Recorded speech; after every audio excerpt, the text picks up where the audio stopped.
华视在地新闻，乡亲啊，大家平安快乐。今仔日是新历的7月初1，旧历的6月初7，礼拜二。好，来新闻的这个头一条，来看这个金华城的弊案继续开庭。本来今仔日是要来勘验到台北市的政府市长彭真心认罪审问的公碟，想袂到开庭进前出代志咯。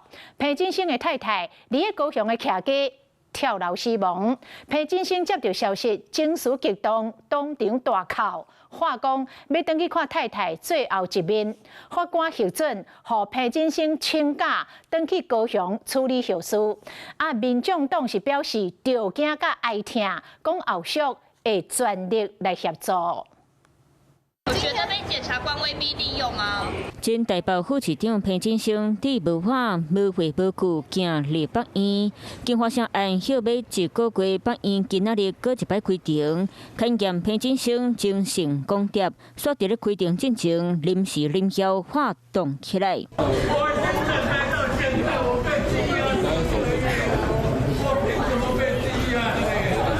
开庭进前，听到太太伫咧高雄坠楼过身的消息，彭真心当场哭甲规身躯无力，话讲要去见太太上尾一面。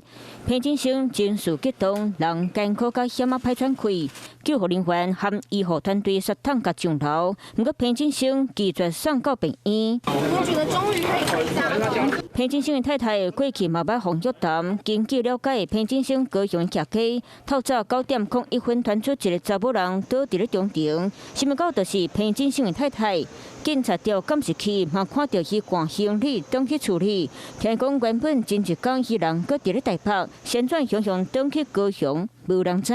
我们在看到怎么有警车救护车这样，有什么那个，他说我大概看到，怎么了？我叫我太太不要看，我到现在还不知道发生什么，只是说有人抬出去而已啦。因为家里发生这种事情。那今天目前彭正是当庭请假吗？对。好。对，他现在没有办法表示任何东西。让他回高雄吗？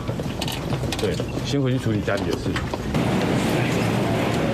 彭真心强忍鼻痛，面色沉重，行入路骹，会回到高雄处理太太后事。